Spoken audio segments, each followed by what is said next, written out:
Mabilis ang galaw ng mga tao sa loob ng Luciana Restaurant. Punong-puno ang mga mesa at halos sabay-sabay ang tawag ng mga customer. Pero patuloy lamang sa pag-ikot si Alodia habang bitbit ang tray na may tubig at wine. Pagod na ang mga paa niya pero hindi niya iyon ipinapakita. Table 6. Susunod na po ang dessert. Tumalikod siya at dumiretso sa kitchen, ngunit agad siyang sinalubong ng manager na nakakunot ang noo. Alodia, bilisan mo ang galaw! VIP ang dumating ngayon! Yes po. Saad na lamang ni Alodia at kinuha ang isang pitcher ng malamig na tubig. Habang lumalabas siya, ay nakita niya ang pagdating ng isang lalaking malinis ang porma at may kasama pang bodyguard. Si Troy Del Rosario iyon, ang batang CEO na kilala sa pagiging seryoso at istrikto. Lumapit si Alodia, dala ang baso at ang malamig na tubig. Sa pagmamadali niya ay muntik nang madulas ang paa niya at tumama ang gilid ng tray sa mesa. Umuga ito at tuluyang nabuhusan ng malamig na tubig ang puting polo ni Troy. Natigil ang usapan sa paligid. Napalunok si Alodia. Ano ba to? Suminghot si Alodia at agad yumuko. Sir, pasensya na po. Hindi ko po sinasadya. Dapat po, naging maingat po ako. Pasensya na po talaga. Tahimik lang na nakatingin si Troy sa kanya. Hindi ito sumigaw at hindi rin nagreklamo. Wala siyang sinabi ng ilang segundo bago siya muling nagsalita. Okay. Ingat ka na lang next time. Tumango si Alodia at mabilis na bumalik sa kitchen. Umupo siya sa tabi ng pader at huminga ng malalim. Hindi niya mapigilan ang panginginig ng kanyang kamay. Matatanggal na yata ako sa trabaho. Diyos ko! Kinabukasan, pumasok siya ng mas maaga para ayusin kung anuman ang magiging parusa. Pero laking gulat niya nang walang memo at walang reklamo galing sa VIP customer.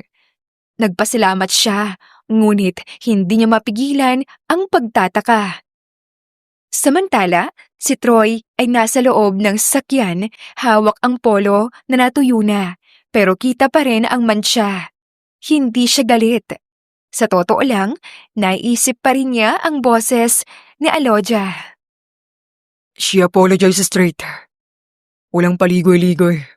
Humble at responsableng babae. Bumalik siya sa restaurant kinagabihan. Hindi siya nagpaalam kung bakit. Umorder lang siya ng kape at umupo sa sulok habang pinapanood si Alodia na abalang nagliligpit. Tahimik ang mukha nito pero halatang matyaga at totoo. Bakit nga ba? Gusto ko siyang makita ulit. At mula sa simpleng pagbalik na iyon, nagsimula ang isang bagay na hindi niya inaasahan. The truth is, Troy has an unexpected offer.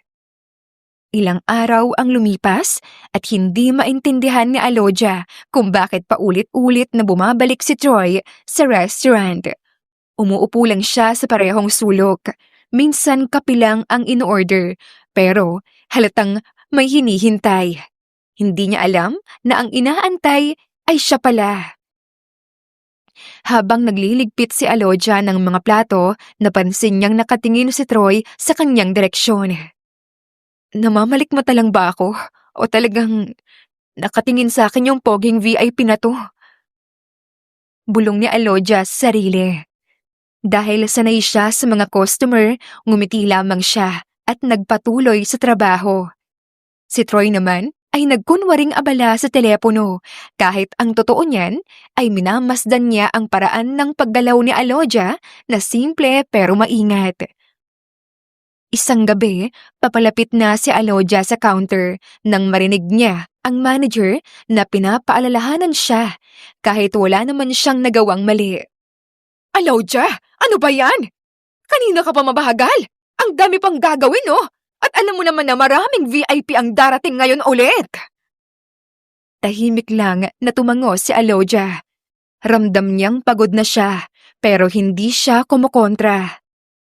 Sa kabilang mesa, narinig ni Troy ang tono ng manager at bahagyang napakunot ang noo niya. Hindi siya sumingit pero nagsiklab ang interes niya sa dalaga. Kinabukasan, pagpasok ni Alodia, may nakita siyang email galing sa isang malaking kumpanya. Del Rosario Corporation. Hindi siya makapaniwala. Nakasulat doon na napili siyang makasali sa isang charity employment program para bigyan ng pagkakataon ang mga deserving workers na makapasok sa corporate world. Ha?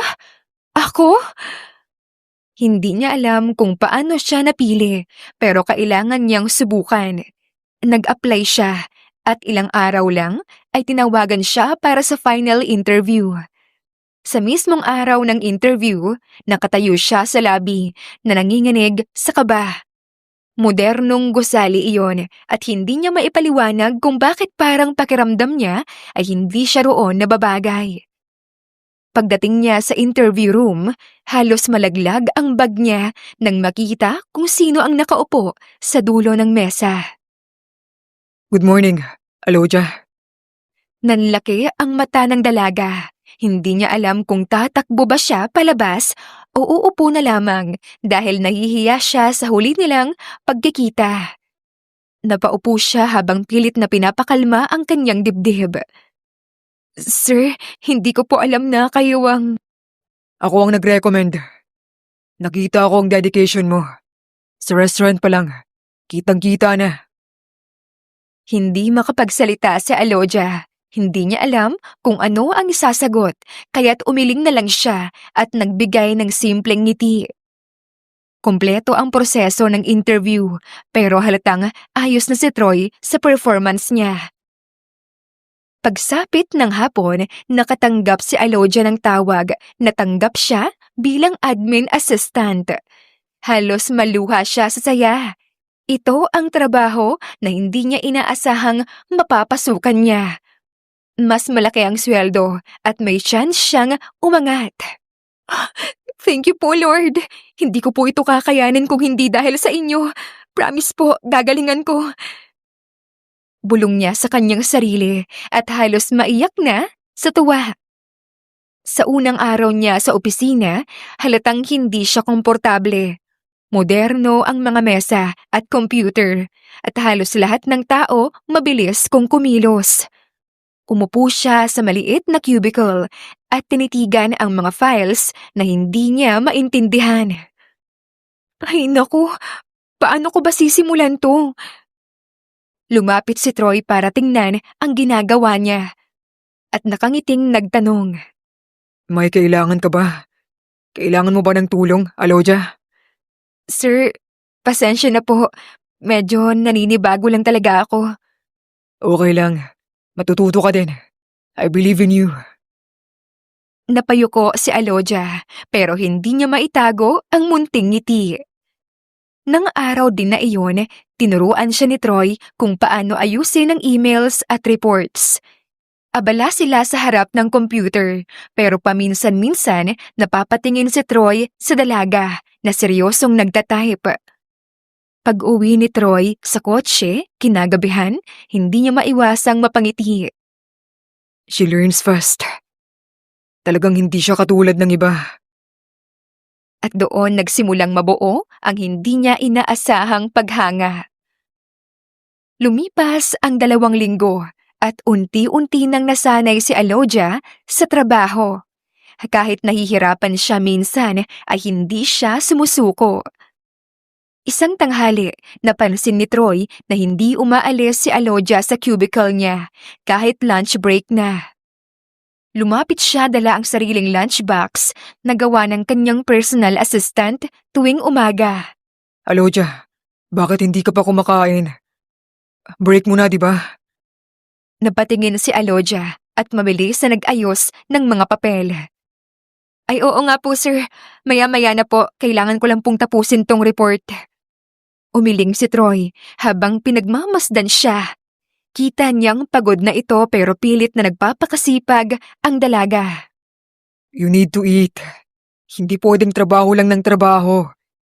Hindi ka makakapag-isip ng maayos kapag gutom ka. Napakamot ang dalaga sa kilay at napangiti. Sanay lang po ako sa restaurant na mabilis ang galaw, palaging nagmamadali. At patakas lang ang pagkain. Hindi ko po alam na sa opisina, hiwalay talaga ang coffee break sa lunch break. Lalabas ka ba ng office? Or sa cafeteria ka kakain? May baon po ako. Mas efficient po kasi sa oras kapag nagbabaon ako at mas tipid din po. Makes sense. Umupo siya sa gilid ng mesa ni Alodia at binuksan ang lunchbox niya. May pasta at grilled chicken sa loob. Tahimik siyang kumain pero napansin niyang tinititigan ni Alodia ang paraan ng pagkain niya. Kumain ka na. Nagbaon ka naman pala. Meron po, medyo simple lang po. Binuksan ni Alodia ang maliit na lalagyan.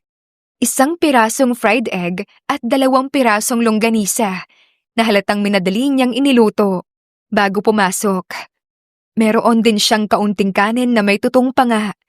Napansin iyon ni Troy pero hindi niya pinakita ang awa. Ngumiti lang siya. Mukhang mas masarap pa nga yan kaysa pagkain ko. Ito naman si Sir, niloloko niyo ata ako. Hindi Alam mo ba, nakakainggit ang mga taong kayang kumain ng simpleng pagkain. Pero masaya. Medyo namula ang pisngi ni Alodia at tumingin siya sa mesa.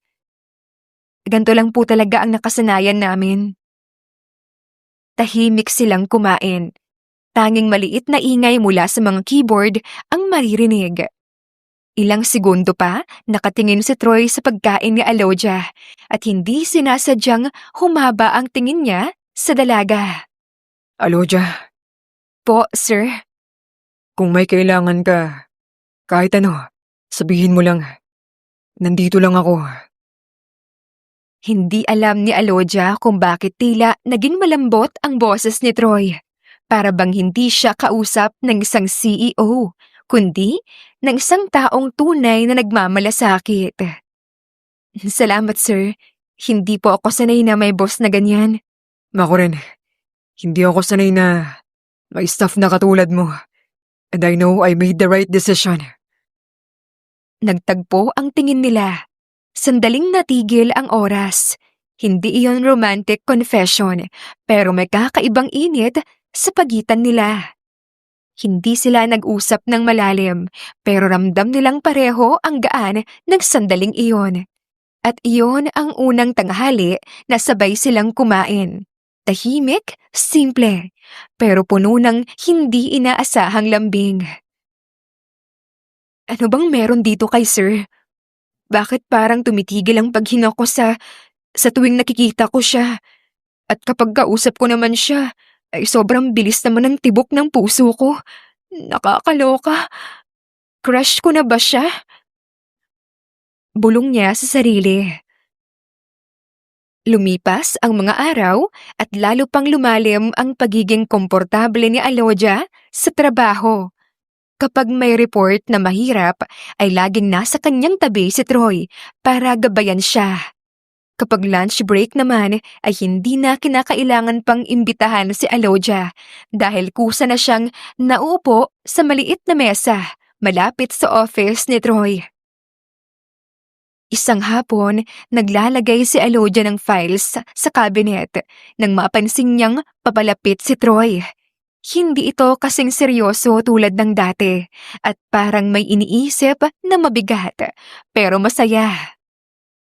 Alodia, may tatanungin sana ako. Napatingin siya at nagulat sa naging tono nito. Hindi iyon business tone. Mas malumanay at mas personal. Po, sir, ano po yun?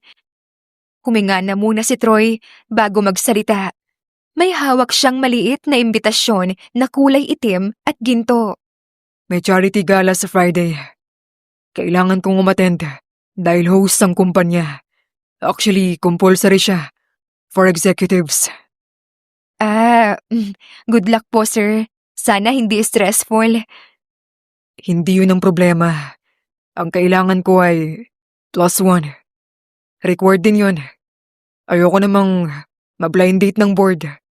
Baka kung sino pa ang partner nila sa akin. Ganoon po ba? Sana makahanap kayo ng maayos na kasama. Sandaling natahimik si Troy. Dahan-dahan siyang lumapit at iniabot ang imbitasyon kay Alodia. Ikaw sana ang gusto kong +1 eh. Well, yun ay kung okay lang sa'yo. Hindi naman kita pipilitin kung ayaw mo. Napatigil si Alodia. Parang nabingi siya sa sinabi nito. Sir, ako po? Hala, seryoso po ba yan? Oo, ikaw nga. Kung okay lang sa'yo. Hindi to requirement sa trabaho mo, kaya pwede kang tumanggi. Pero gusto ko na ikaw yung kasama ko. Umupo si Alodia sa gilid ng mesa dahil kinakabahan siya ng kaunti. Hindi niya alam kung bakit nagiinit ang pisngi niya. Sir, baka hindi po ako bagay sa event na ganyan. Restaurant uniform po ang mga madalas kong suotin. Wala po akong damit pang formal. Hindi rin ho ako kasing ganda ng mga babaeng mayayaman. Ako na ang bahala sa damit mo. Hindi mo kailangan bumili. May stylist ang kumpanya at masasanay ka din. Ang importante, kasama kita. Gusto ko kasi na maging komportable sa gabing yun. Ikaw lang naiisip ko.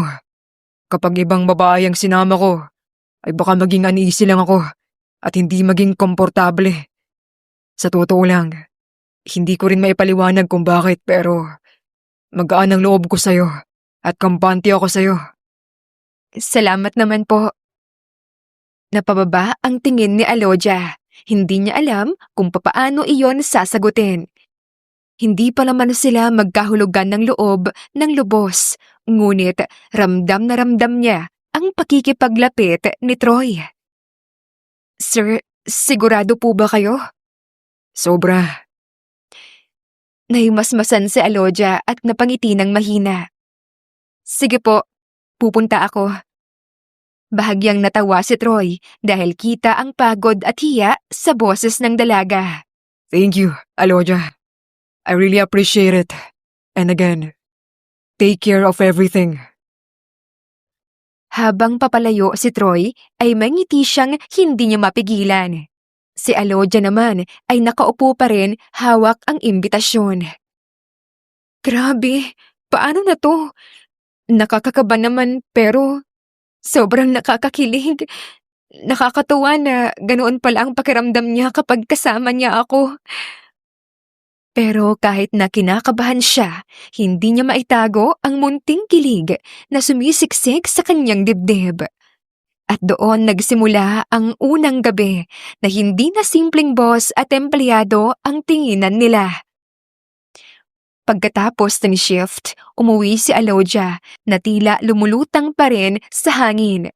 Hawak pa niya ang imbitasyon at ilang beses pa niyang tinitigan para makasiguro na hindi siya nananaginip. Totoo ba to? Tama ba na pumayag ako na maging +1 niya? Calm myself. Hindi ako dapat mahulog sa kanya. Napakalayo ng agwat namin sa buhay Baka masaktan lang ako sa bandang huli.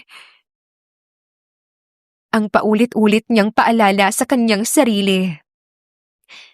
Sa kabilang banda, nakaupo si Troy sa loob ng kotse habang pauwi. Tahimik ang gabi pero abala ang isip niya. Nasa kamay niya ang duplicate ng imbitasyon na binigay niya sa dalaga. Bakit nga ba siya? Ano bang meron sa kanya?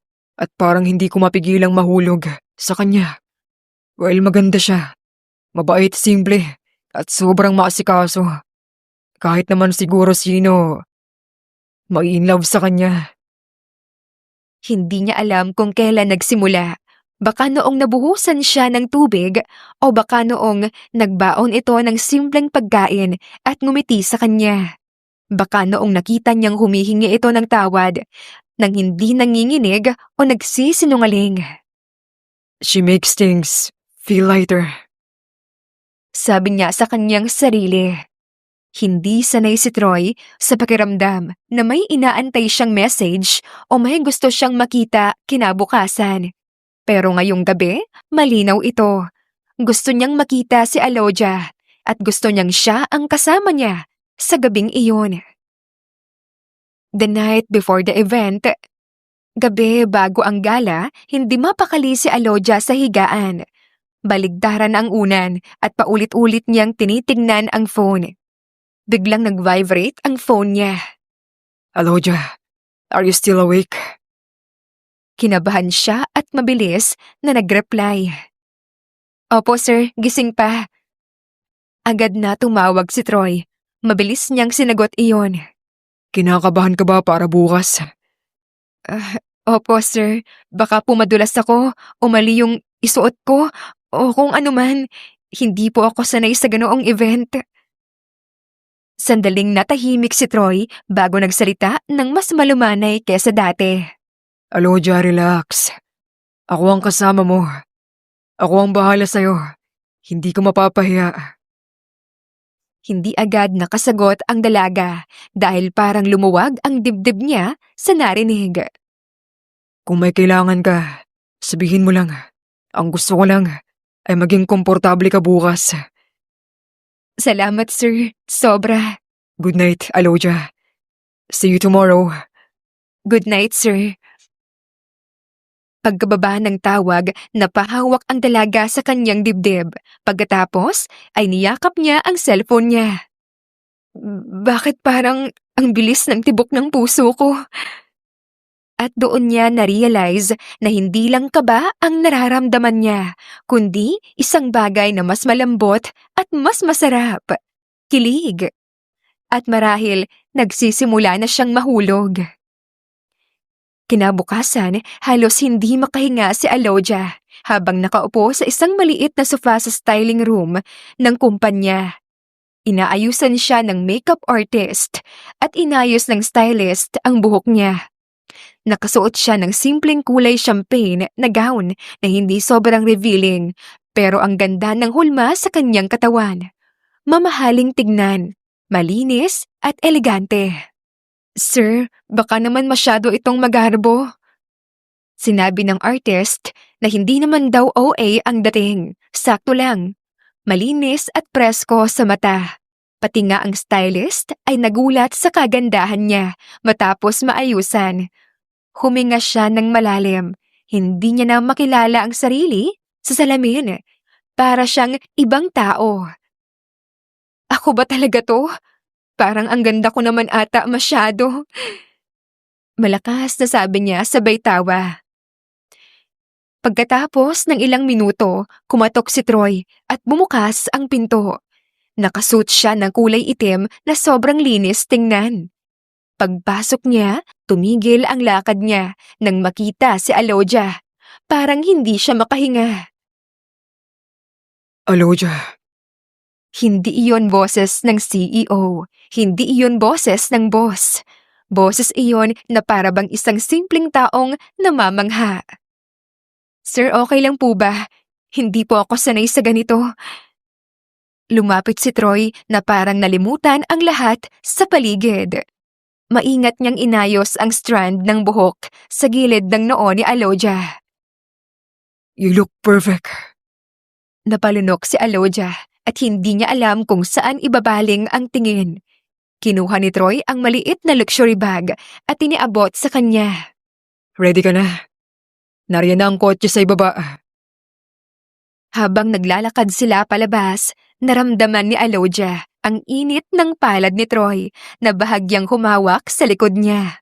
Hindi mariin, hindi sapilitan. Parang sinisigurado lang na hindi siya madadapa. Tahimik sila sa buong biyahe, para bang nagpapakiramdaman. Pagdating nila sa gala venue, punong-puno ng ilaw at mga taong nakagown at suit. May red carpet sa entrance. Napahawak si Alodia sa braso ni Troy ng mahina. Sir, ang daming tao. Kinakabahan ako. Baka matapilok ako. Ngumiti si Troy at inalok ang braso niya. Kumalma ka lang. Hanggat hawak mo ang braso ko, hindi ka mahuhulog. Hinawakan ni Alodia ang braso niya at lumakad sila papasok. Lumingon ang mga tao. Maraming nagbubulungan pero hindi iyon pinansin ni Troy. Diretso lang ang lakad niya habang kasama si Aloja. Pagpasok nila sa loob, tumugtog ang piano. Maraming executives ang lumapit, ngunit maingat na inilalagay ni Troy si Aloja sa kanyang tabi. Para bang gusto niyang siguraduhin na walang makakadurog sa confidence nito. Lumapit ang isang executive at binati na may kasama daw palang +1 si Troy. Inusisa pa nito kung ano raw ang pangalan ng dalaga. Yes, she is Aloja. She is with me. Napansin ng dalaga ang pagtaas ng kilay ng ilang tao, pero ngumiti lang siya ng mahina. Kumapit siya ng kaunti sa braso ni Troy na para bang naghahanap ng lakas. Nang mapansin ito ni Troy, bahagya siyang yumuko. You're doing great. Kahit nanginginig ako, Hindi halata. And you look beautiful. hindi agad nakasagot si Aloja. Tumigil sandali ang kanyang mundo.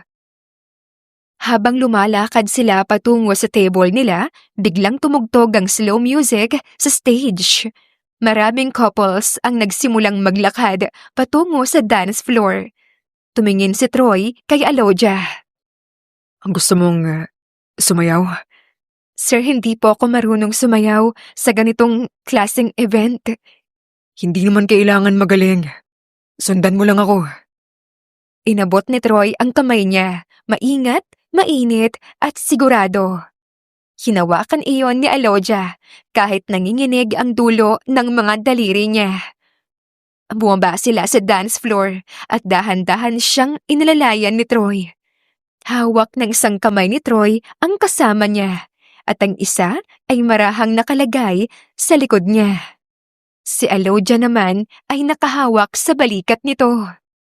Sir, baka mabigatan kayo sa akin o kaya baka matapakan ko ang paa niyo. Kailanman, hindi ka magiging mabigat. Hindi gaanong magaling sumayaw si Aloja, pero nakasunod siya sa bawat hakbang ni Troy. Habang umaandar ang musika, dahan-dahan silang napayakap ng mas malapit. Hindi nila parehong napansin. Sa kalagitnaan ng sayaw, tumingala si Aloja at tumama ang tingin niya sa mata ni Troy. Sa sandaling iyon, hindi boss ang kanyang nakikita. Isang lalaki na halos hindi makapaniwala sa dalagang nasa kanyang harapan. Aloja, Po, sir, salamat at nandito ka. I am genuinely happy that you're here. tumigil ang mundo niya. Hindi niya alam kung bakit pero parang nahulog na talaga ang loob niya sa dalaga. At hindi na niya sigurado kung kaya pa niyang baliwalain ang nararamdaman. Habang dahan-dahan silang sumasayaw, unti-unting nagiging magaan ang mga tao sa paligid. Hindi na iniisip pa ni Aloja ang crowd. Hindi na niya naririnig ang usapan ng mga executives. Ang naririnig na lang niya ay ang tibok ng kanyang dibdib at ang mahinang paghinga ni Troy nang malapit sa tenga niya. Sir, baka nakakaabala po ako sa inyo. Baka po may mga kakausapin kayong executives. Kailanman, hindi ka abala, Aloja. Hindi niya alam kung bakit nanginginig ang tuhod niya.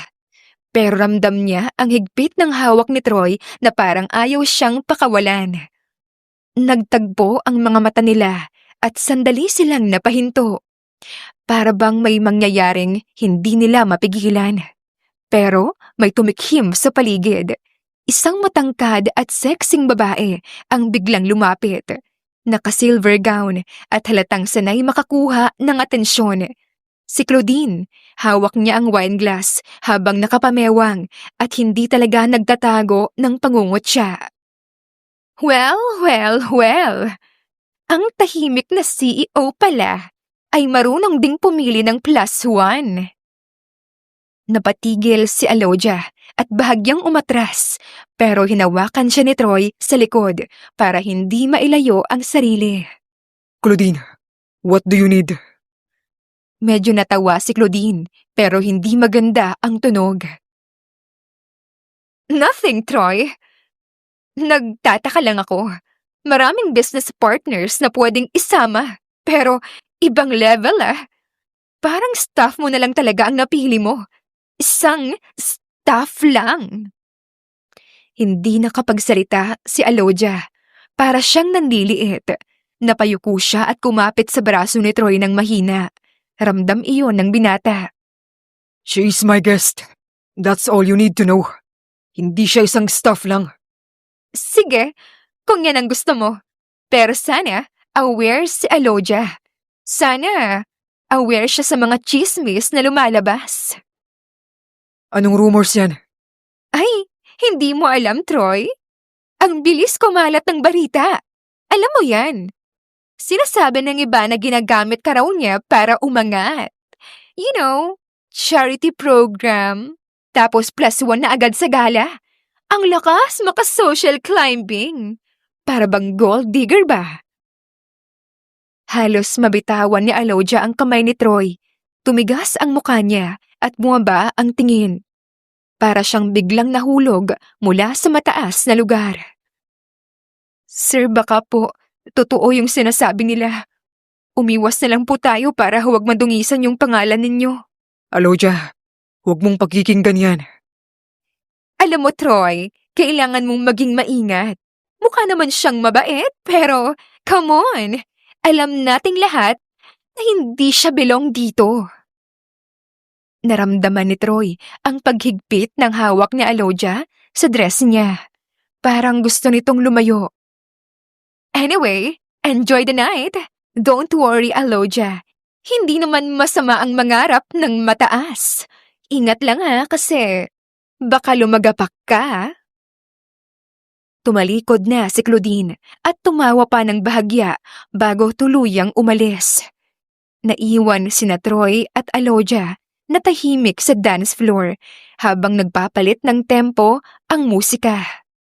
Unti-unting lumayo si Alodia at binawi ang kanyang kamay. Sir, totoo po yung sinabi niya. Hindi ako belong sa lugar na ganito. Baka po nakakahiya lang po ako sa inyo. Alodia, kailanman hindi mo ako mapapahiya. Pero sir, lahat nakatingin sa atin oh. May mga bulungan. Hindi ko po kaya yung ganito. Hindi ako sanay na pinagtitinginan na parang may mali sa akin. Nakita ni Troy ang pagkinang ng luha sa gilid ng mata niya. Mas lalo pang nagdikit ang panga niya sa inis. Walang mali sa'yo at hindi ko hahayaan na saktan ka ng kung sino man. Sir, baka mas lalo lang po kayong madamay. Hindi ako natatakot madamay. Mas natakot ako na mawala ka sa akin. Sa tabi ko. Ho? Ano hong ibig ninyong sabihin? You are very special to me, Alodia. Yan ang nakikita ko at sana makita mo rin yun.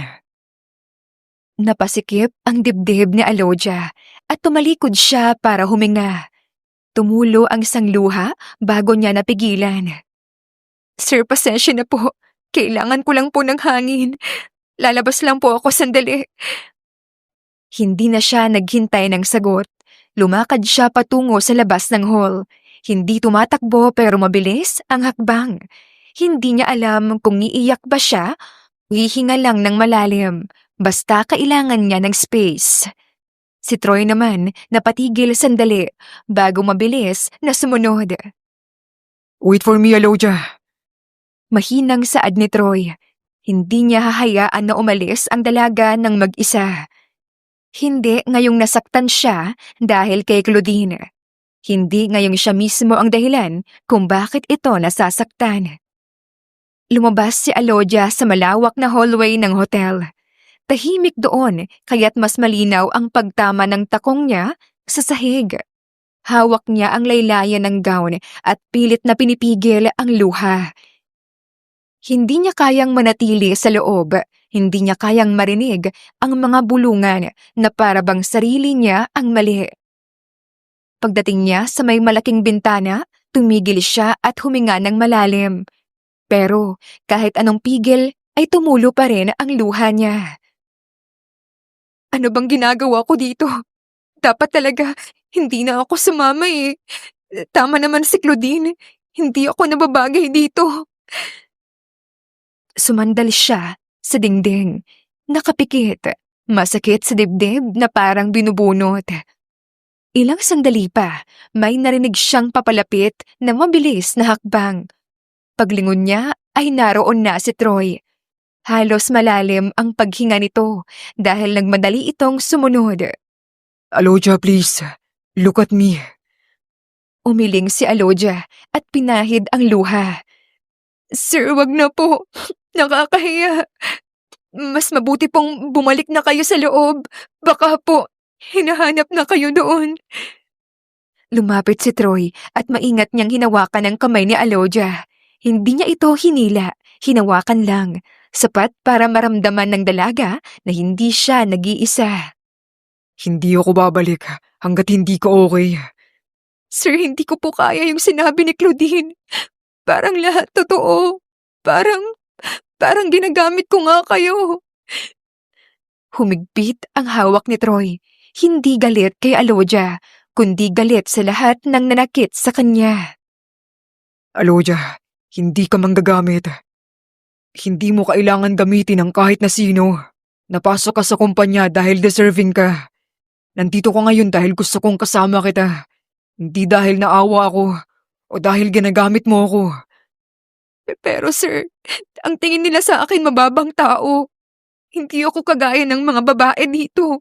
Hindi ako sanay sa gown, sa party, sa mga mata nilang mapanghusga. Dahan-dahang lumapit si Troy hanggang sa wala ng isang dangkal sa kanilang pagitan. Hinaplos niya ang pisngi ni Aloja na may bakas pa ng luha. Aloja, listen to me. Walang mas mataas o mas mababang tao sa harapan ko. Hindi ko tinitingnan ang social status. Tinitingnan ko ang tao mismo. At ikaw ang pinakatapat na tao na nakilala ko. Tahimik si Aloja. Ramdam niya ang bigat ng emosyon. Parang puso niya ang hinawakan ni Troy. Kung may dapat mahiya sa ginawa nila, hindi ikaw yon. Si Claudine na lumampas sa boundary niya. Hindi ikaw. May boses sa di kalayuan. So, gusto mo pala ako pag-usapan, Troy?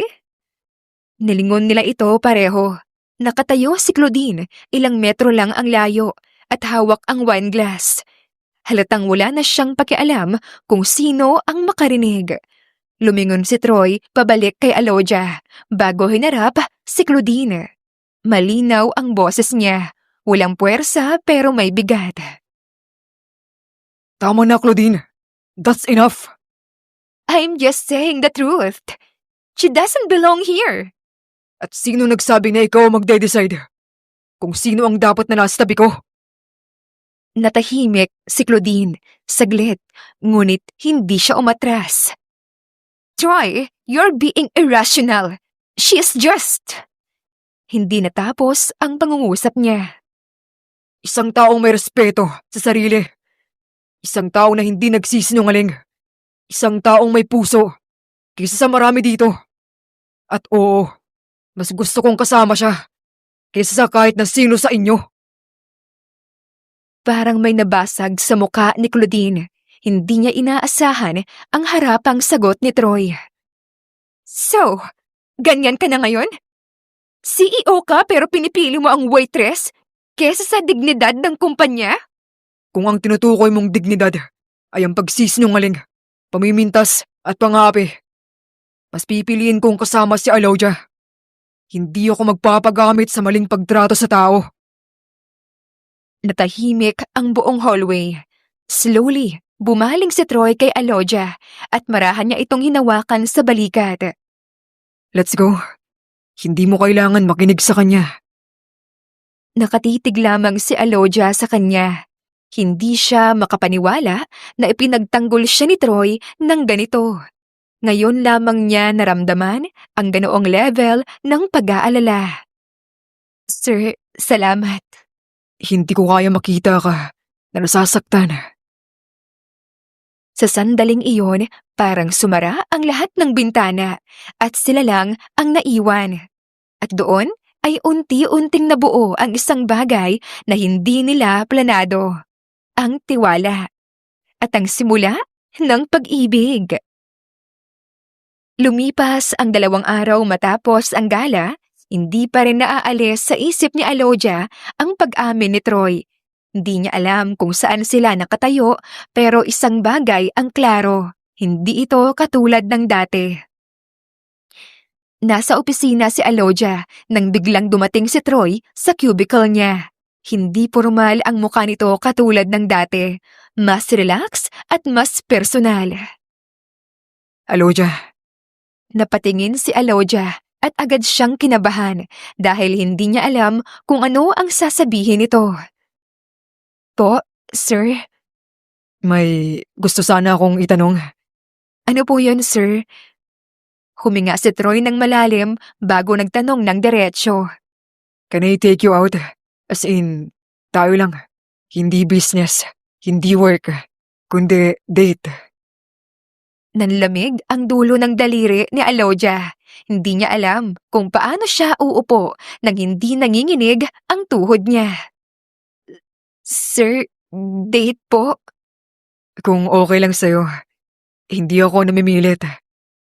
Hindi alam ni Alodia kung bakit pero parang nag-slow motion ang boses nito sa tenga niya. Tumingin siya sa mesa niya at bumalik ang tingin kay Troy. Sige sir. Hindi niya masabi kung kinakabahan ba siya o masaya. Siguro halo-halo na nga ang emosyon. Okay, tonight, I'll pick you up. Dumating na ang gabi ng kanilang date. Pagdating ng 7:00, kumatok si Troy ng pinto ng apartment ni Alodia.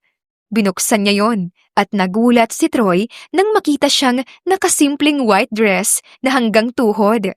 Walang masyadong makeup, wala ring jewelry. Simple pero may sariling ningning. Alodia, Sir, okay lang po ba yung suot ko? Baka naman underdressed ako. Umiling si Troy ng mabagal. May ngiti na halos hindi niya mapigilan. perfect ka, Alodia. You always look beautiful. Napatungo si Alodia dahil ramdam niyang umiinit ang pisngi niya. Habang nasa kotse sila at dumadaan sa mga ilaw ng gabi, hindi sila masyadong nagsalita. Pero hindi iyon awkward. Parang pareho nilang hinihintay ang susunod na mangyayari. Sir, saan po tayo pupunta? Surprise yun. Naku, baka sa mamahaling restaurant yon. Sir, baka masira po yung dress ko sa sobrang kaba. Natawa si Troy. Hindi tayo pupunta sa mamahaling lugar. Gusto kong dalhin ka sa kung saan ako naging masaya noon. Ang Dulce Diner. Huminto sila sa harapan ng isang maliit na diner sa tabi ng isang tahimik na kalye. May lumang karatula pero maliwanag ang ilaw sa loob. Naamoy ni Alodia ang lutong burger at french fries. Sir, dito po. Dito ako lumaki. Dito kami kumakain ng mama ko. Noong bata pa ako. Kapag pagod ako, dito ako pumupunta. Parang binabalik ako sa panahon na bata pa ako at kasama ko pa si mama. Kung okay lang pong tanungin, nasaan na po ang mama niyo? She passed away when I was 15 years old. Pero kapag nandito ako, parang kasama ko pa rin siya. Espesyal ang lugar na ito. Kaya wala akong sinasamang tao rito. Ikaw lang. Pero bakit mo ako sinama dito? I don't know. Baka espesyal ka sa akin. Kindat pa nito. Hindi alam ni Alodia kung bakit pero parang lalo siyang nalapit kay Troy sa kanyang sinabi. Umupo sila sa booth sa may bintana. Tumawa ang matandang may-ari nang makita si Troy. Lumapit siya at sinabing mabuti raw at bumalik siya sa diner. Yes, tito. At may kasama ako ngayon. Nilingon ng owner si Alodia at ngumiti. Sinabi nito na ang ganda naman daw ng bisita niya. agad na mula si Alodia at yumuko. Good evening po. Umupo sila at nag-order ng simpleng food, burger, fries, milkshake na strawberry. Habang kumakain, biglang napunta ang ketchup sa gilid ng labi ni Alodia. Hindi niya agad namalayan. Kinuha ni Troy ang tissue at marahan itong pinunasan sa gilid ng bibig niya. Here. Napatingin si Alodia sa kanya. Malapit sobra. Sir, kaya ko naman po. I know. Pero gusto ko ring alagaan ka. Tumigil si Alodia sa paghinga. Parang may kumalabit sa puso niya. Habang kumakain ay panay ang kwento ni Troy tungkol sa kanilang mga alaala ng mama niya sa diner na yon. Nakangiti naman si Alodia habang nakikinig sa binata. Matapos kumain ay naglakad sila palabas ng diner. Hindi malamig ang gabi pero sapat para maramdaman ang hangin. May mga ilaw sa poste at kaunting sasakyan. Naglalakad sila ng magkatabi pero hindi naghahawakan ng kamay. Tahimik pero kompleto. Alodia, Po, sir? pwede bang huwag mo na akong tawaging sir kapag magkasama tayo? Parang tumatanda ang pakiramdam ko eh. Tumawa si Alodia ng mahina. Nahihiya pero hindi makatanggi. Ano po ang dapat kong itawag sa inyo? Troy, at please drop the po and opo. Hindi pa naman ako lampas sa kalendaryo para galangin mo ng sobra. Hindi po bagay sa akin na makipag-first name basis sa inyo. Nakakailang po kasi. Sus, masanay ka na. Tumigil siya at humarap kay Alodia. Because I want you close, Alodia. Gusto kita, hindi bilang staff, hindi bilang assistant. Gusto kita bilang ikaw. Gusto ko na mas makilala ka pa. Dahan-dahang inabot ni Troy ang kanyang kamay, hindi mahigpit. Pero malinaw.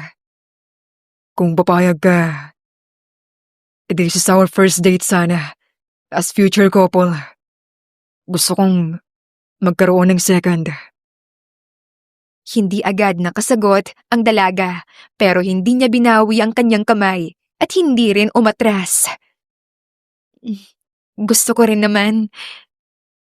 Ngumiti si Troy, yung ngiti na reserve lang talaga para kay Alodia. Then, we'll take it slow. Kasama ko ang puso mo, at kasama mo ang puso ko. Step by step. At sa unang pagkakataon, hinawakan niya ang kamay ni Alodia habang naglalakad sila pauwi. Walang takot, walang duda, at puno ng dahan-dahang pag-ibig na nagsisimula ng tumibok ng magkasabay. Nang mag-isa na si Alodia ay halos mapatalon ito sa kilig. Ah, totoo ba to? Talagang may gusto sa akin yung lalaking yun? Baka naman panaginip lang to. Kinikilig niyang sabi sa sarili, sabay kurot sa braso. Simula noong unang date nila, parang mas naging magaan ang araw-araw ni Alodia. Hindi nila agad ipinagsabi sa opisina ang unti-unti nilang paglapit sa isa't isa. Pero ramdam ng ilang tao na may napapansin na kakaiba. Minsan mahuhuli si Alodia na nakangiti habang nagtatype at minsan naman si Troy na mas magaan ang boses tuwing kausap siya. Hindi sila nagmadali, hindi rin sila nagbigay ng label. Pero nagkaroon sila ng mga sandaling tahimik na mas matamis kesa sa kahit anong salita. Kapag lunch break, madalas silang lumalabas para kumain sa mga simpleng lugar. Minsan karinderya lang sa kabilang kanto. Minsan fast food. Minsan coffee shop na maliit lang pero may magandang ilaw. Mas gusto iyon ni Troy kesa sa mamahaling kainan. Hindi dahil sa pagkain, kundi dahil mas nakikita niya ang totoong ngiti ni Alodia. Kumain ka na ba? Hindi pa. Mabuti naman kung ganon. May dala kasi akong carbonara. Nagluto ako. Pero simpleng carbonara lang yan ah. Baka mag-expect ka ng masyadong sosyal na carbonara. Siyempre, kahit ano. Basta luto mo. Ma-appreciate ko yan. Tara, doon na lang tayo sa cafeteria kumain para makabili tayo ng iced tea. Madalas ding ihatid ni Troy ang dalaga pauwi sa apartment nito. Minsan, nag-uusap sila tungkol sa trabaho. Minsan, tungkol sa pamilya. Minsan, wala silang sinasabi pero nagtatama ang tingin nila sa loob ng kotse at pareho silang napapangiti. May mga gabi na magkasama silang maglakad pauwi. At sa mga sandaling hindi nila napapansin, naging parte na sila ng araw-araw ng isa't isa. Lumipas ang ilang buwan at halos hindi na malayan ni Alodia kung gaano na sila kalapit ni Troy. Parang mabilis ang bawat araw. Parang lahat ng takot na meron siya noong una ay unti-unti nang natutunaw dahil sa paraan ng paghawak sa kanya ni Troy. Hindi magarbo at hindi mabilis, pero totoo. Isang gabi habang naglalakad sila pagkatapos ng dinner, huminto si Troy sa malapit na streetlight. Tahimik ang gabi at may kaunting hangin. Hinawakan niya ang kamay ni Alodia at marahan siyang ngumiti. Alodia, Ano yun? pwede na ba kitang tawaging girlfriend? Halos mahulog ang puso ni Alodia. Hindi niya inaasahan na ganoon kasimple at kasigurado ang tanong ni Troy. Sir, Troy, sigurado ka na ba talaga? Mahal na kita. Hindi lang bilang date. Hindi lang kasama sa gala o sa dinner. Gusto kita na maging girlfriend, Alodia. Oo, payag na ako. Mahal na rin kita. Nakita ko rin kasi kung gaano mo ako ipinaglaban. Ramdam ko na totoong mahal mo ako. Emosyonal na saad ni Alodia. Niyakap niya si Troy at doon nagsimula ang opisyal nilang pagiging magkasintahan. Mabilis ang mga sumunod na buwan. Kapag hindi sila magkasama sa opisina, magkasama sila sa labas. Kapag naghahanda ng report si Alodia, madalas si Troy ang tumutulong. Kapag pagod si Troy, siya ang nagdadala ng pagkain sa office niya. Mas naging masaya si Troy kesa sa buong career niya. Halos lahat ng staff napapansin iyon. At syempre, hindi lahat masaya. May mga chismis, may mga naiinggit. May nagbubulungan na ginagamit daw ni Alodia ang CEO. Pero hindi nila alam kung gaano kaganda at kalalim ang nagiging relasyon ng dalawa. At sa hindi inaasahan ay mas bumilis pa ang pangyayari. Isang gabi sa diner kung saan sila unang nag-date, naglabas si Troy ng isang maliit na kahon. Walang banda, walang tao, sila lang. Alodia, alam kong mabilis. Alam kong maraming magsasabi ng kung ano-ano. Pero, sigurado na ako sa'yo. Nanginginig ang boses niya, hindi dahil sa kaba, dahil sa dami ng nararamdaman niya. Will you marry me? Halos hindi makahinga si Alodia. Namula ang magkabilang pisngi niya. Unti-unti siyang napaluha. Oo, Troy, oo. Pakakasalan kita. Ramdam ko rin na masyado pang maaga pero sigurado na rin ako sa nararamdaman ko para sa'yo. Kinabukasan, parang sumabog ang balita sa buong opisina.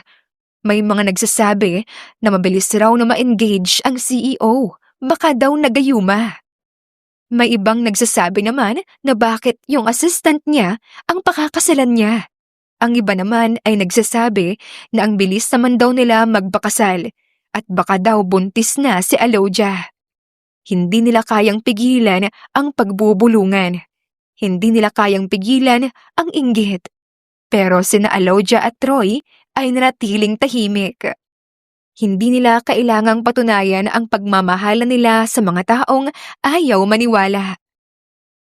Sa gitna ng lahat, si Troy ay nanatiling matatag, na nakatayo sa tabi ni Alodia. Let them talk. Hindi nila alam ang totoo. Alam natin ang totoo. Kaya that's enough.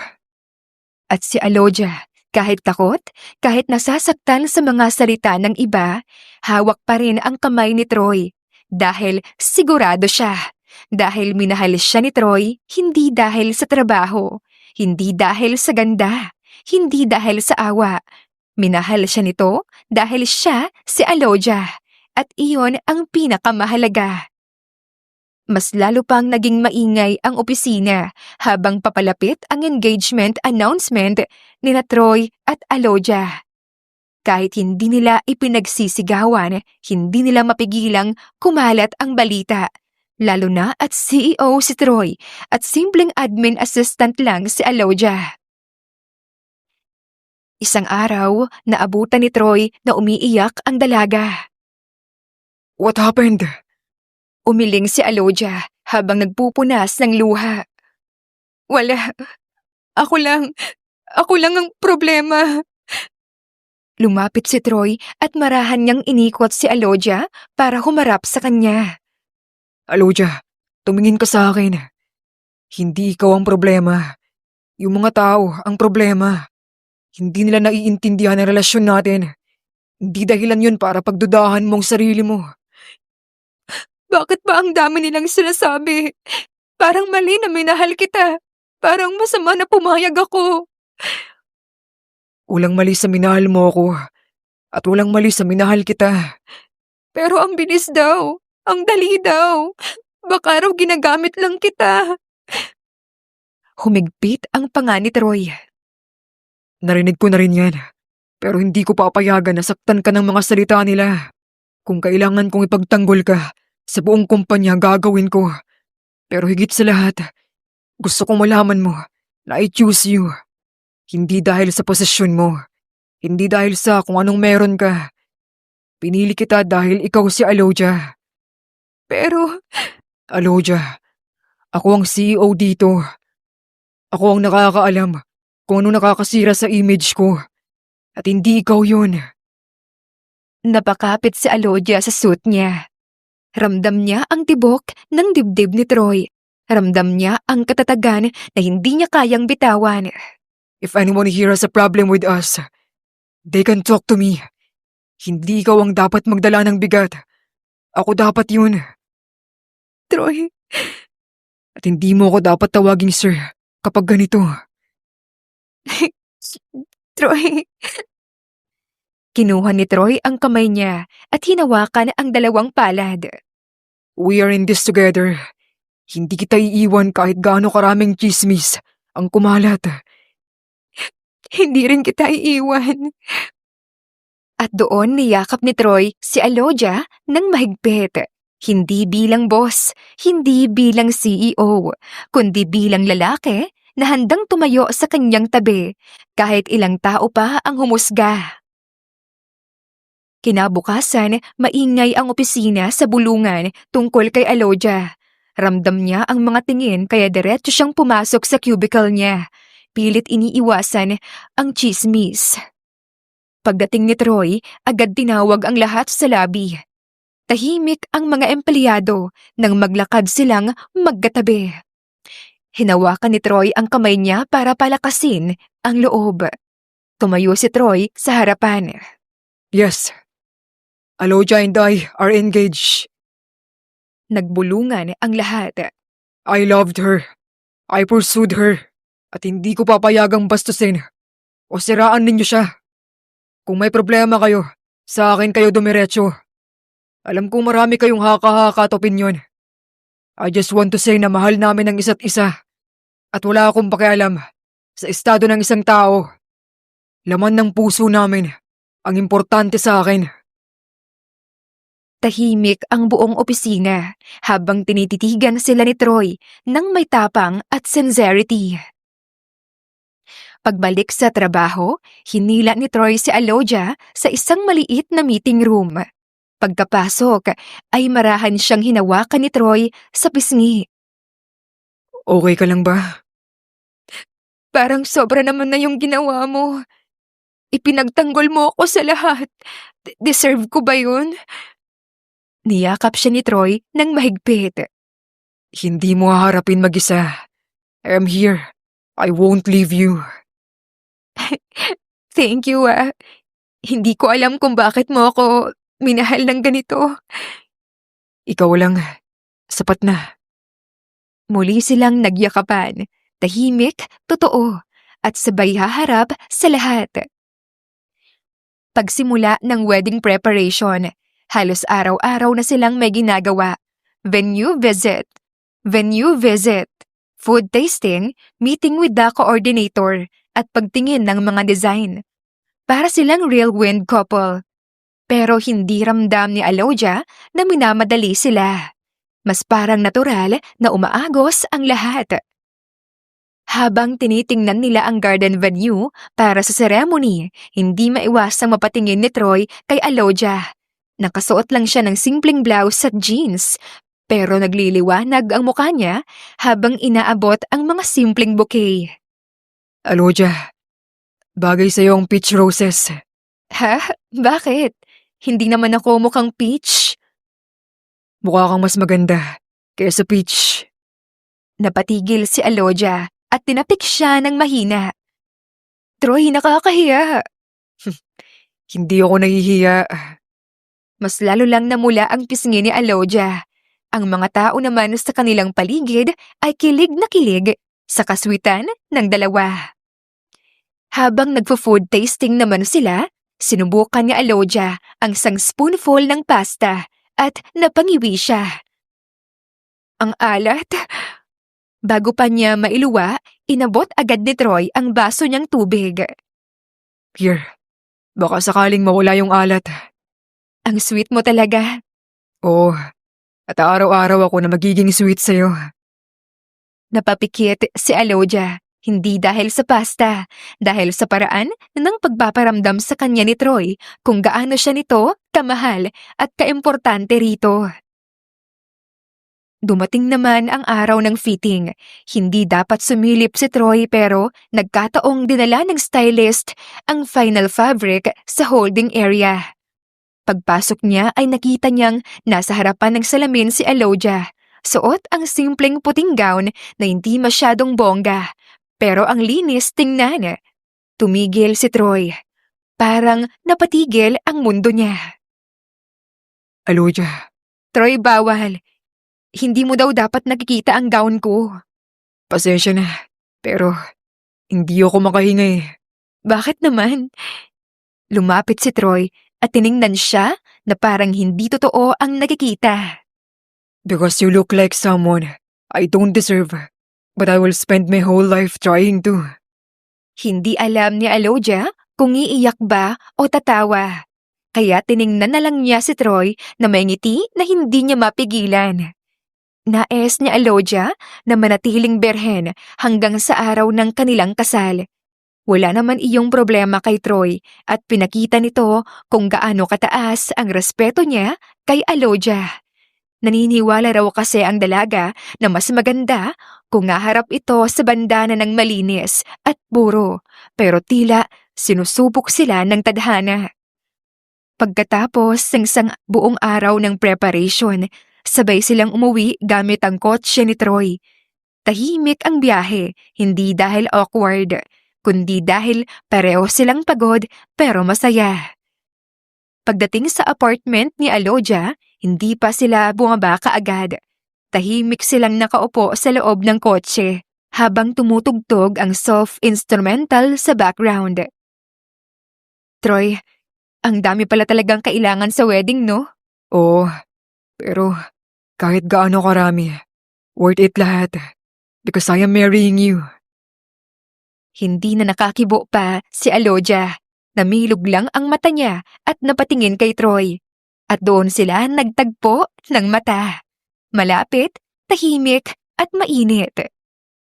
Dahan-dahang lumapit si Troy. Hindi marahas at hindi biglaan. Yung tipo ng paglapit na parabang may hinihinging permiso. Napasandal si Alodia sa upuan at napapikit ng kaunti. Ramdam niya ang paglapit ng hininga ng lalaki. Ramdam niya ang init ng sandali. Ramdam niya kung hindi sila titigil, may mangyayari. Pero bago pa man magtama ang labi nila, umatras na si Troy. Troy.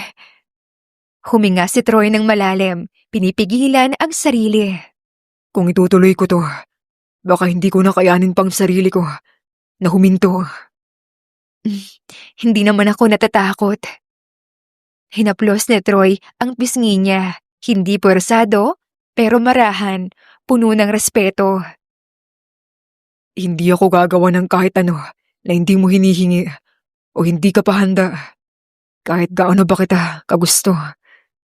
Troy, Gusto ko na sa tamang panahon, sa tamang lugar, at bilang mag-asawa na tayo. hindi niya sinasabing bawal. Hindi niya sinasabing ayaw niya. Pero klaro na gusto niyang bigyan ng respeto ang kanilang relasyon. Ang taas ng respeto mo sa akin. Kasi mahal kita, Alodia. At doon, sa halip na halikan siya, hinawakan lamang ni Troy ang kamay niya. Dinikit ang noo niya sa noo ni Alodia at nanatiling magkadikit habang nakapikit pareho. Good night, Troy. Good night, my love.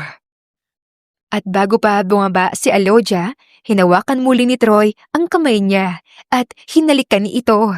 Malambot, maingat, mas nakakakilig pa kesa sa anumang halik na hindi na ituloy.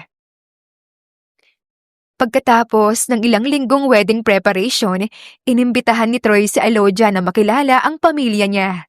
Hindi ito simpleng hapunan. Ito ang pamilya Del Rosario. May 3 negosyo, kilalang angkan, mataas ang standards. Nasa loob sila ng kotse nang maramdaman ni Troy na malamig ang kamay ni Alodia. Kinakabahan ka ba? Sino bang hindi kakabahan? Ilang minuto na lang makikilala ko na ang mga magulang mo. Baka hindi nila ako magustuhan. Kung ayaw nila sa'yo, problema nila yun. Hindi mo na problema yun. Pero Alodia, I choose you. Hindi sila yung ikakasal sa akin, kundi ikaw. tumango si Alodia, pero hindi nawala ang kaba. Sino ba naman siya sa harapan ng pamilyang mayaman at kilala? Pagdating nila sa malaking bahay ng mga Del Rosario, halos manlumo si Alodia. Para itong hotel, malinis, malawak, at sobrang tahimik. Parang sa bawat hakbang niya ay sumisigaw ng wala ka dito. Pagbukas ng pinto, sinalubong sila ng mama ni Troy, si Mrs. Del Rosario. Naka-pearls at malamig ang mata. Kasunod nito ay ang ama ni Troy, si Mr. Del Rosario. Troy! You are late! Traffic, Mom. Traffic was terrible. Hindi man lang tumingin ang ina niya kay Alodia. Sumunod ang ama. Si Alodia ay ngumiti ng magalang. Good evening po. Si Mr. Del Rosario ay bahagyang tumango na parang courtesy lang. Maya-maya pa ay oras na ng hapunan. Nakaharap sila sa mahabang table na may candles at mamahaling set ng cutlery. Hindi makagalaw si Alodia. Takot siyang mahulog ang baso o mamali ang hawak ng kutsara. Sa wakas, tumingin si Mrs. Del Rosario kay Alodia. So, you are Alodia? Opo, masaya po akong makilala kayo. Nagtama ang tingin ni Troy at Alodia. Alam niyang may paparating. Ano ang trabaho mo bago ka napunta sa kumpanya ng anak ko? Waitress po. Halos magkakrak ang dila ng dalaga sa hiya. Hindi dahil ikinakahiya niya ang mga trabaho niya, pero dahil sa paraan ng pagkakasabi niya dito. Nagangat ng kilay si Mrs. Del Rosario. Waitress? And now you are the fiancé of a CEO. That's quite fast. Parang minasdan siya mula ulo hanggang paa, tulad ng isang item at hindi tao. Hindi makatingin si Alodia kay Troy, nakayuko lang. Paano kayo nagkakilala ulit, Troy? I remember hearing something about an incident, water spill. Ma'am, So, nabuhusan mo siya ng tubig. Tapos, naging magkasama kayo. Then after a few months, engaged. That's quite a story. Napahigpit ang hawak ni Alodia sa tela ng dress niya para siyang lumulubog. Ma'am, stop. I am just asking. I want to know who's marrying my son. Naiintindihan ko po at hindi ko po plinano ang kahit ano. Hindi ko po hinabol si Troy. Hindi ko po hinangad na umangat gamit siya. Naging maayos lang po yung trabaho ko at nagkatotoo ang nararamdaman namin. Napamahal kami sa isa't isa. Wala po akong masamang intensyon at wala ho akong interes sa yaman ng pamilya ninyo. Ang daling sabihin yan, Alodia. Napayuko ang dalaga. Kinakagat ang labi para hindi umiyak. Hindi na nakatiis si Troy. Tumayo siya sa upuan. Mom, Dad, enough. Troy, what's your tone? No, hindi ako makakapayag na malitin niyo ng ganyan yung fiancé ko. Alodia is kind. She's honest. She worked hard all her life. I love her. At kung sino man ang magtatanong kung bakit, the answer is simple. Because she's worth it. Tumango si Troy kay Alodia. Isang tingin na puno ng suporta. I won't let anyone insult her. Kahit kayo pa. Tumahimik ang magulang niya. Hindi dahil natalo sila, kundi dahil hindi nila inaasahan na ipagtatanggol siya ni Troy ng ganito. Paglabas nila ng bahay, hindi kaagad sumakay si Alodia. Nakahawak lang siya sa railings at huminga ng malalim. Hindi na niya napigilan ang pagluha. Troy, nakakahiya sa pamilya mo. Lumapit si Troy sa kahinawakan ang pisngi niya. Hindi sila yung ikakasal sa akin, kundi ikaw. Pero ayaw nila sa akin. Hindi ko sila papayagan na diktahan ang buhay ko at lalo na ang pag-ibig ko. Niyakap ni Troy si Alodia ng mahigpit. Pinunasan ang luha nito. Hinawakan ang mukha niya na parang napakaselan. You're not less. Hindi ka mababa. Hindi ka pang second choice. You're the woman I want to marry. Paano kung hindi nila matanggap? Ngumiti si Troy ng maliit pero matatag. Then that's their loss, not mine. At hinalikan niya ang noo ni Alodia. Mababa at mainit, puno ng pangako. Ramdam ni Alodia na talagang ipaglalaban siya ni Troy kahit kanino, kaya't napayapa na ang puso niya. Dumating ang araw ng kanilang kasal. Maganda ang panahon ng araw ng kasal ni na Alodia at Troy. Hindi masyadong mainit at hindi rin malamig. Saktong hangin lang ang umiihip na para bang may dala na paghingang magaan. Ang venue ay isang malaking garden sa gilid ng isang events hall. Walang engranding fountain o sobrang bonggang dekorasyon. Simple pero elegante. May mga puting upuan na nakaayos sa dalawang hanay. Ang aisle ay may manipis na carpet na kulay cream. At sa magkabilang gilid ay may maliliit na flower stands na puno ng puting rose, peach rose at baby's breath. Hindi sobrang dami ng decor. Sakto lang para hindi magmukhang pilit ang pagiging elegante ng lugar. This is it, Pansit! Go wedding day! Bulong ni Alodia sa kanyang sarili na pilit na pinapagaan ang pakiramdam. Masaya siya pero sobra ang kaba niya na para bang may biglang hahadlang sa kanila. Lord, sana po maging maayos ang lahat. Ibigay na po ninyo sa akin ang araw na ito. Good girl naman po ako Sana po tuloy-tuloy na ang pagiging masaya ko. Bulong niyang panalangin. Ang mga bisita ay puro mayayaman. May ilang kilalang business partners ang pamilya Del Rosario. Ilang board members, at ilang empleyado na malapit sa puso ni Troy. May mga pinsan at kaibigan ng pamilya. Naroon din ang ilan sa mga dating kasamahan ni Aloja sa restaurant. Hindi siya nakalimot sa pinanggalingan niya. Tahimik ang bulungan ng mga tao habang iniikot ng coordinator ang final checks. May ilan na maganda ang ngiti at totoo ang pagbati. May ilan din na halatang naroon dahil invited pero hindi naman masaya sa engagement. May ilang mata na sumusukat kay Aloja.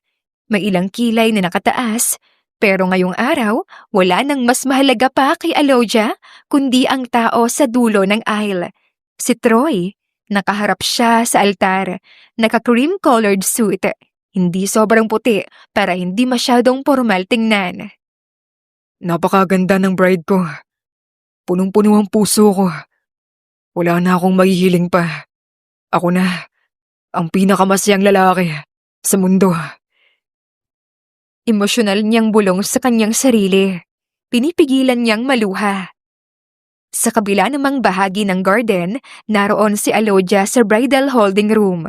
Nakaupo siya sa harapan ng salamin. Hindi niya kayang maniwala na bride na siya. Nakasuot siya ng simpleng white gown na may manipis na lace sa balikat at mahabang laylayan. Hindi mabigat ang gown, hindi rin sobrang bongga. Para siyang dalagang Pilipina na binigyan lang ng modernong ganda.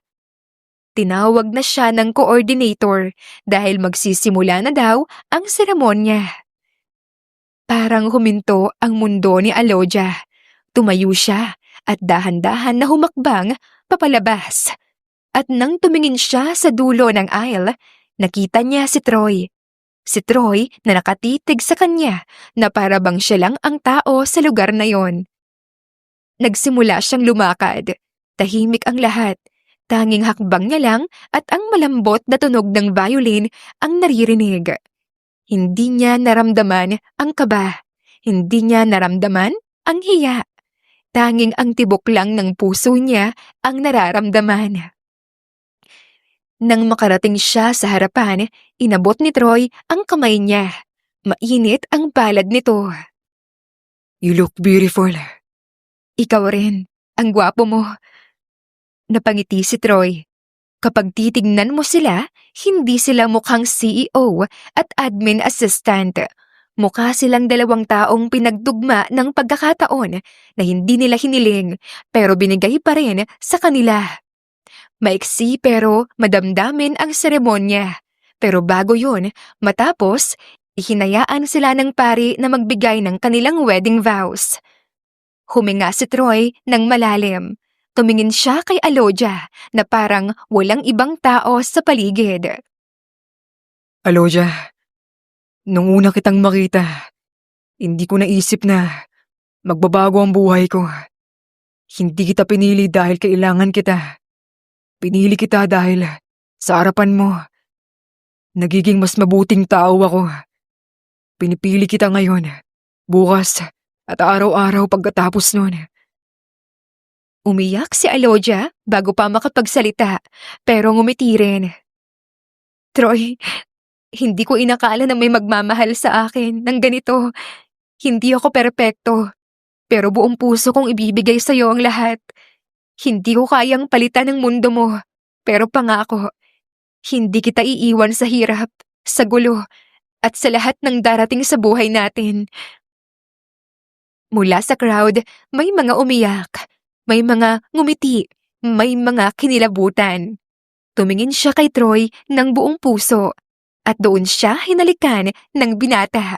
Hindi malalim at hindi minadali. Isang halik na may pangako. Right after the kiss, pumalakpak ang mga tao. May mga nag-cheer, may mga nag-picture, at may ilang hindi makapaniwala na kasal na talaga ang dalawa. Niyakap ni Troy si Aloja ng marahan at hinaplos ang likod nito. Nakalapat ang noo nila sa isa't isa at parehong huminga ng malalim. Nagawa natin. Hindi ko inakalang aabot tayo dito. Ngumiti si Troy na parang wala ng ibang mundo kundi siya. Pinatuloy silang maglakad sa aisle habang may lumilipad na petals na hinahagis ng mga bata. Kinakausap sila ng mga bisita at binabati. Ang ibang matatanda ay halatang tuwang-tuwa. Ang ilang kaibigan ni Troy ay proud. Ang ilang kakilala naman ni Alodia ay umiiyak sa saya. Pagdating nila sa reception area, may isang malaking tent na may hanging lights. May mahabang mesa para sa mga bisita at isang mas maliit na sweetheart table para sa bride at groom. May live acoustic band na nagsiset up at mabango ang paligid. Amoy vanilla candles at bulaklak. Sa sweetheart table, habang inaayos ng coordinator ang bouquet ni Alodia, hinawakan ni Troy ang kanyang kamay. You okay? Happy? Sobra. Pero habang nag-uusap sila, napansin ng coordinator ang pagdating ng isang itim na sasakyan sa may entrance ng venue. Hindi niya pinansin nung una. Pero nang bumukas ang pinto ng kotse at bumaba ang isang babae na naka-dark green dress na sobrang formal para sa event, napaangat ang kilay ng coordinator. At lalo pa nang makita niya kung sino yun. Si Claudine. Mabilis ang lakad, diretso ang tingin, hindi ngumingiti, at halatang wala sa mood na bumati ng congratulations. Si Troy ang unang nakakita sa kanya. Kumunot ang noo niya. Anong ginagawa niya rito? Hindi agad lumingon si Alodia. Ayaw niyang isipin na may manggugulo. Pero nakita niya ang biglang pagbabago sa ekspresyon ng mga tao. Pagdating niya sa likod ni Troy, oo nga, si Claudine, nakasimangot at papalapit. Huminga ng malalim si Alodia. Hindi niya gustong magkaroon ng eksena sa kasal niya. Pero halata sa lakad ni Claudine na hindi siya pupunta para bumati. Naglakad ito patungo sa mismong harapan nila. Kung hindi pa siya hinarang ng coordinator, baka nakadiretso na ito sa stage. Claudine, this is not the place. Of course it is! Wedding ninyo. Tampok kayo. At syempre, nasa gitna ng lahat ang bride mo. Ang paborito mong charity case. May maririnig na bulungan. May ilang natigil sa pag-inom. May ilang napatingin kay Alodia. Bahagya namang umatras si Alodia. Iniiwas niya ang tingin, pero hinawakan ni Troy ang balikat niya. Don't. I'm right here. Humarap si Troy kay Claudine. Ano bang kailangan mo? Gusto ko lang namang ipaalala sa'yo kung sino ang pinakasalan mo. Gusto ko lang ipakita sa mga tao kung gaano kabilis kang manaloko. Ito, pinili mo, Troy? A waitress turned assistant? Ilang buwan pa lang kayong engaged, pero agad-agad? Hindi ka ba nagdalawang isip, ha, na baka ginagamit ka lang niya? Tumigas ang panga ni Troy. Tama na. Pero hindi tumigil si Claudine. Lalo siyang lumapit. Lalo siyang lumakas ang boses. I know you, Troy. You are smart. You're careful. Pero ngayon, nagpapadala ka sa emosyon mo? Hindi mo na iniisip kung sino ang pwedeng masaktan. Ang magulang mo, ang kumpanya mo, ang reputation mo. Pero bago pa muling makapagsalita si Claudine, tumayo si Troy sa mismong harapan niya. Mas lumapit at mas mataas. At hindi na bilang CEO, isang lalaking handang ipaglaban ang asawa niya. Enough! Claudine, Why? Takot ka bang may makaalam ng totoo? ang totoo niyan. Ikaw ang mananakit sa araw na dapat. Masaya ang lahat. Ikaw ang di marunong tumanggap. At hindi ikaw pinili ko. Hindi ikaw. Hindi kahit kailan. Parang tinamaan si Claudine. Sandali siyang tumigil magsalita. At para mas klaro pa, wala kang karapatang bastusin ang asawa ko. Nagkatinginan ang mga tao. Tahimik. Grabe ang tensyon. Hinawakan ni Alodia ang likod ni Troy. Hindi para pigilan, para iparamdam na nandito siya. Pero hindi doon nagtapos si Claudine. Akala mo ba mananahimik ako habang nakikita kitang sisirain ang sarili mo para sa kanya? Hindi mo ako sisirain at hindi mo rin sisirain ang kasal namin. Talaga? Tingnan natin kung kaya mo pang tanggapin ang sasabihin ko. Nagangat ng baba si Claudine. Tumayo ng mas tuwid. Huminga ng malalim. Because I have something you don't know. Something about Aloja. And you deserve to hear it. Napatigil ang lahat. At doon nagsimula ang kaguluhan. Tumayo si Claudine sa gitna ng hardin na parang siya ang bride. May kailangan kayong malaman tungkol kay Aloja. Nagbulungan ang mga tao. Ang ilan ay napatayo. Ang ilan ay sumimangot dahil hindi nila alam ang buong kwento. Si Aloja ay halos nanigas ang katawan. Hindi niya alam kung anong sasabihin ni Claudine. Hindi siya perfect. May mga pinanggalingan siyang hindi maganda. Pero wala siyang ginawang ikakasira ng kanilang kasal. Aloja, whatever she says, I'm here. Hindi niyo kilala ang babaeng pinakasalan ng CEO. Si Aloja? May tinatago. Claudine, stop it! No. He deserves the truth. Lahat kayo deserve ang katotohanan. Naglakad siya palapit kay Troy, pero hinarangan siya nito. Hindi ka lalapit sa asawa ko. Asawa? Tingnan natin kung gaano katatag ang marriage niyo pagkatapos nito. Troy, alam mo ba kung bakit mabilis nakuha ni Aloja ang trabaho sa admin? Alam mo ba kung bakit siya agad na napili sa charity program? Enough, Claudine. Stop making stories. Hindi ko iniimbento. She had connections. She was involved with someone from HR bago ka pa nagpakita sa restaurant. Nanlaki ang mata ni Aloja.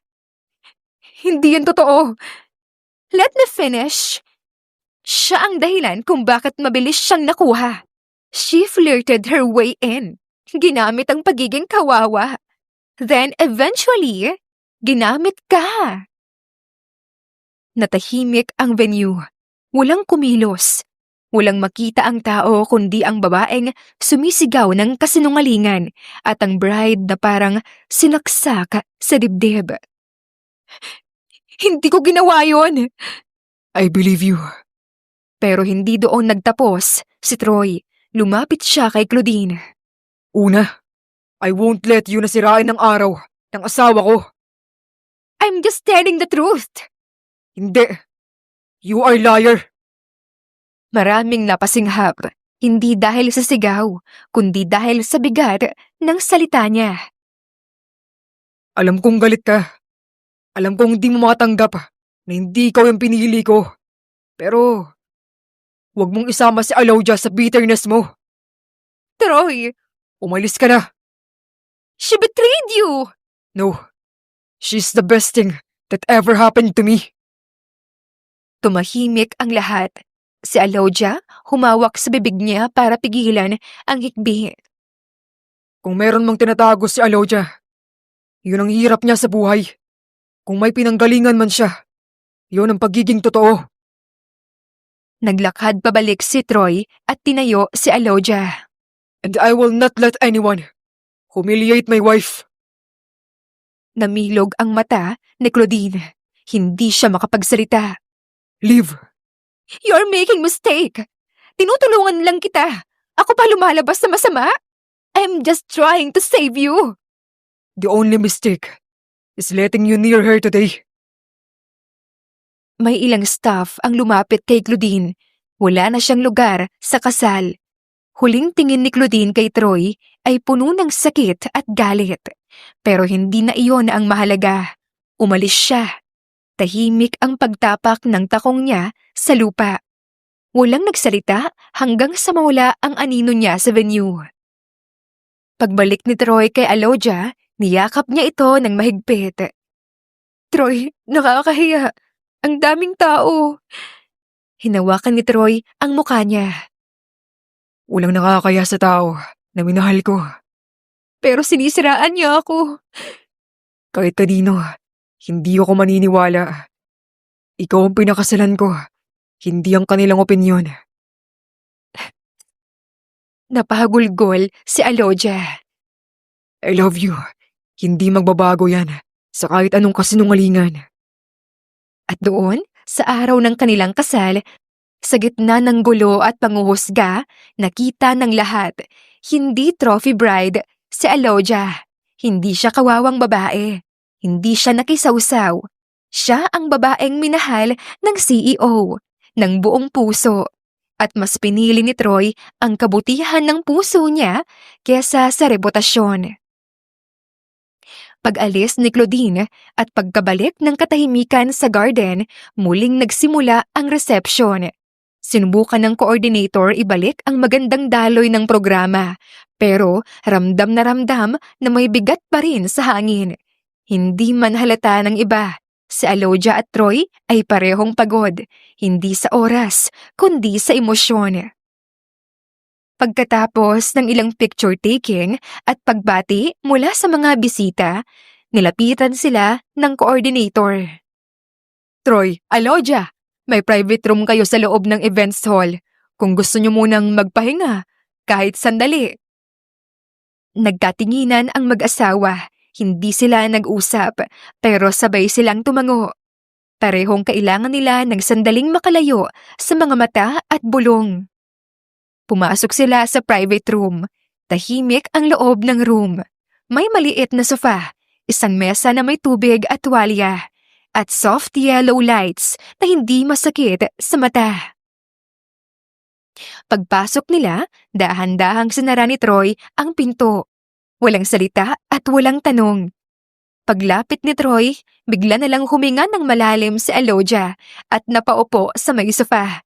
At last, malaya siyang huminga ng walang nanunood.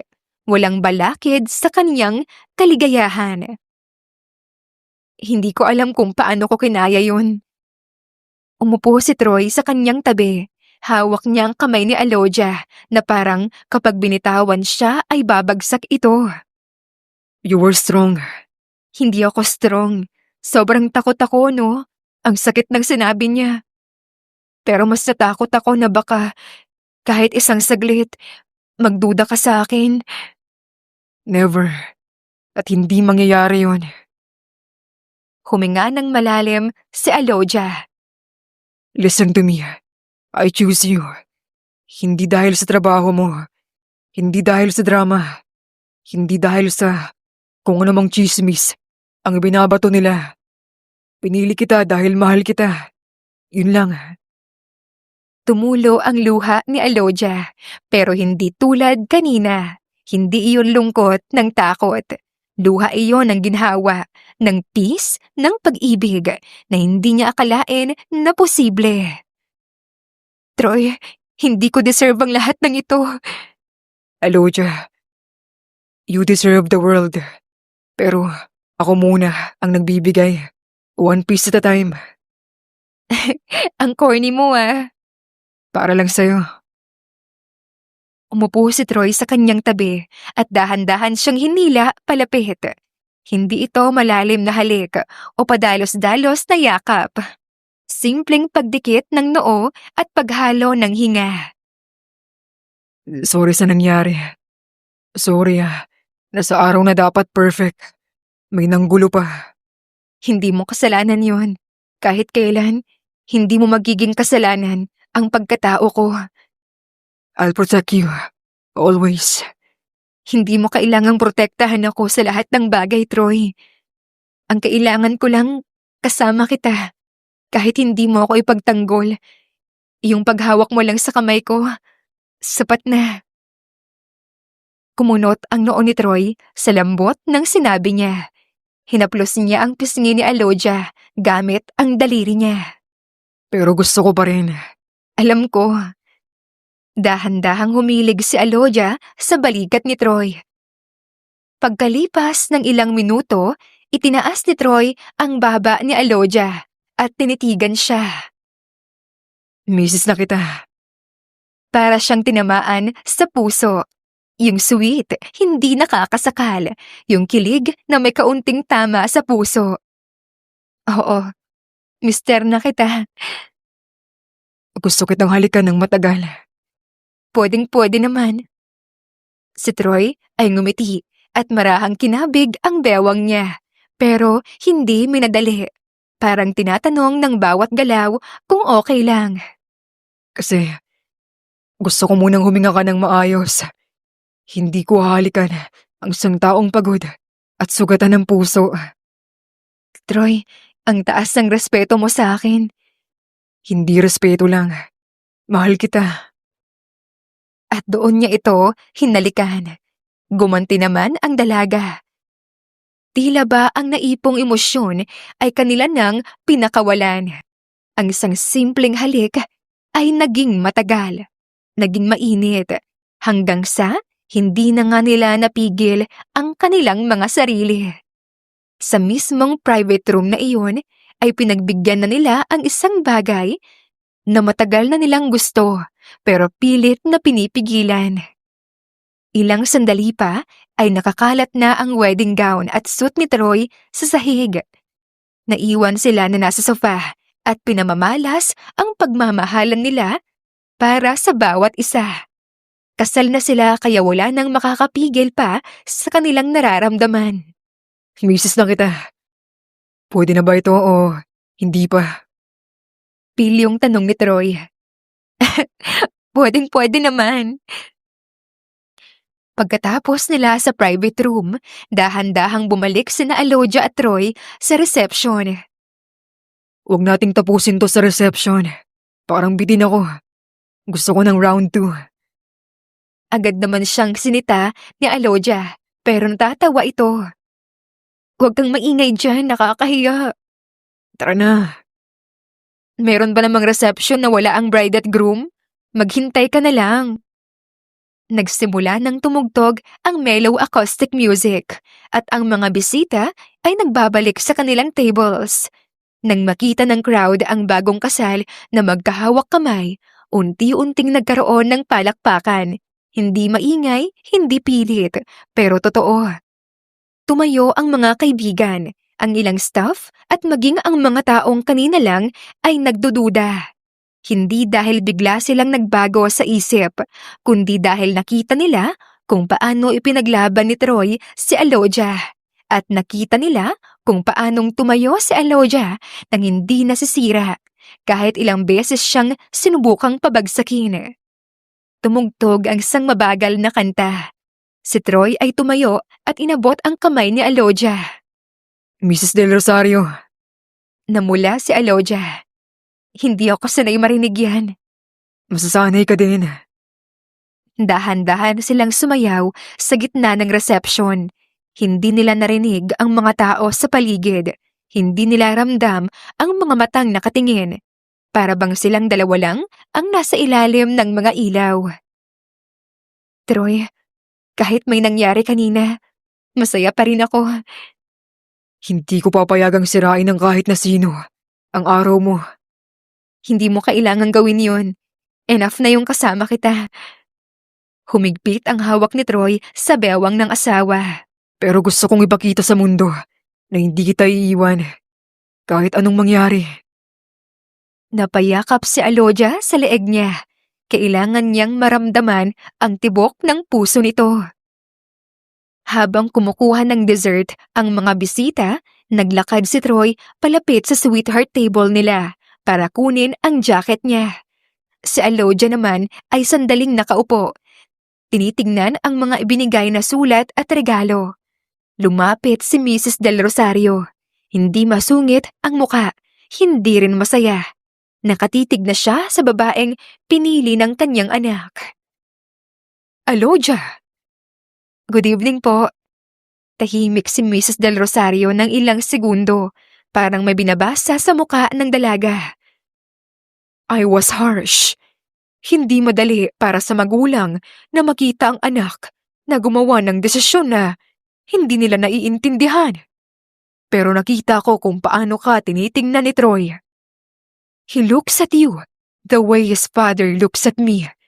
Noong mga bata pa kami. Hindi mapigilan ni Alodia ang mapangiti. Kinilig siya sa sinabi ng matanda. Mahal ko po ang anak ninyo. Hindi ko po siya sasaktan at hindi ko po siya ginamit. I can see that now. Hindi sila nagyakapan. Hindi sila biglang naging mag-best friends. Pero sapat na iyon para malaman ni Alodia na hindi na siya kaaway ngayon ng ina ni Troy. Sa malayo, nakangiting pinapanood sila ni Troy. Hindi niya kailangang pakinggan ang usapan. Alam niyang okay na. Isa-isang nagpaalam ang mga bisita. May ilang nagpaiwan para makipag-usap. May ilang lumapit para magbiro. At may ilang nagbigay ng pangako na susuporta sa mag-asawa. Nang unti-unting lumalalim ang gabi, tumabi si Troy kay Alodia habang kumukuha ito ng natirang slice ng cake. Hindi ako makapaniwala. Tapos na ang lahat. Hindi pa. Ito pa lang ang simula. Kaya mo pa ba ako? Minsan makulit ako. Gusto ko yung kakulitan mo. Sensitive din ako. Mas gusto ko yon. At least, totoo ka. Nagkatitigan sila. Nagkatapatan kahit hindi nagsasalita. Pagpasok nila sa kotse, napatingin si Alodia sa labas. Tahimik ang garden. May ilang staff na nagliligpit. May ilang kandilang papatapos na. At sa gitna ng lahat, naroon ang aisle kung saan siya naglakad patungo kay Troy. Ang daming nangyari. Pero nandito ka pa rin. Beside me. Troy, salamat sa lahat Hinawakan ni Troy ang kamay niya at hinalikan iyon ng marahan. Thank you for marrying me. Napangiti si Alodia, hindi dahil sa kilig lang, kundi dahil sa tahimik na katotohanan na mahal niya si Troy. Pagdating nila sa bahay, hindi sila nagmamadali. Hindi sila nagbibit-bit ng expectations. Newly married sila. Oo, pero hindi iyon rason para madaliin ang anumang bagay. Hinubad ni Troy ang coat niya at lumapit kay Alodia. Kinuha niya ang dalawang kamay nito. Hindi marahas at hindi mapusok. Gentle lang. Mag-rest muna tayo. Maraming nangyari ngayon. Oo, mas gusto ko ang yakap mo. Ngumiti si Troy at niyakap siya ng mahigpit. Hindi mainit, hindi nangihingi ng kapalit. Ito ang araw na mas gugustuhin kong ulitin. Kahit may gulo. Basta, kasama kita. Ito ang araw na hindi ko nabibitawan. Paano? Matulog na tayo. At maaga pa yung flight natin bukas patungo sa Paris.